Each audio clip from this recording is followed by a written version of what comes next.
বাংলাদেশ জামাতে ইসলামী কমিটেড নেতাকে প্রতিষ্ঠিত করা নয়, বরঞ্চ আল্লাহর নীতিকে প্রতিষ্ঠিত করেছে।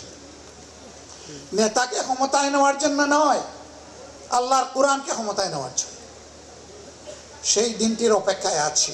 হে ইমানদারগণ, তোমাদের জন্য এই রোজাকে লিখে দেওয়া হয়েছে, অবধারিত করে দেওয়া হয়েছে, ফরজ করা হয়েছে, যেমনটি তোমাদের পূর্বের মুমিনগণের উপর করা হয়েছিল। তা এই কারণে করা হয়েছে যে সম্ভবত এই সিয়াম পালনের মাধ্যমে তোমরা তাকওয়ার নীতি অবলম্বন করবে।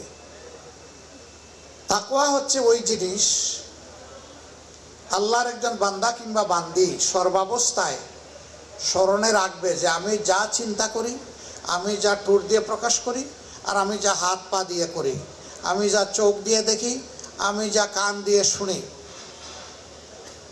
এই সব কিছু একজন দেখছেন, তাকে ফাঁকি দেওয়ার কোনো উপায় নেই।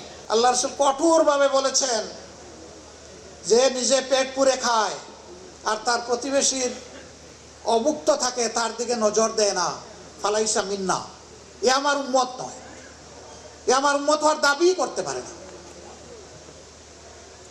রাসূলের সাহাবীরা জিজ্ঞেস করছেন, যদি ওই প্রতিবেশী ইহুদি হয়, আল্লাহ রাসূল পাল্টা প্রশ্ন করেছেন, সে কি মানুষ নয়? ইহুদি না মুসলিম এটা তোমার দেখার বিষয় নয়, তোমার দেখার বিষয় সে তোমার প্রতিবেশী আর সে অভুক্ত। প্রিয় চিকিৎসক বন্ধুগণ, আপনাদের কপাল খুবই সুপ্রসন্ন, প্রশস্ত। আল্লাহু আকবার।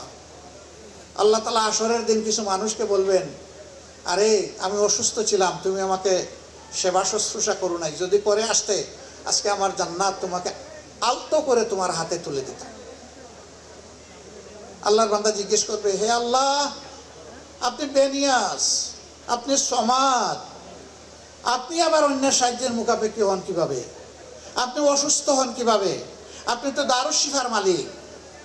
আল্লাহ তাআলা বলবেন, আমি না, আমার বান্দা অসুস্থ হয়ে তোমার কাছে গিয়েছিল, তুমি মন ভরে আমাকে খুশি করার জন্য তাকে সেবাটা দাওনি, কাজে আজকে আমার কাছে তোমার জন্য কোনো ভালো পাওনা নেই।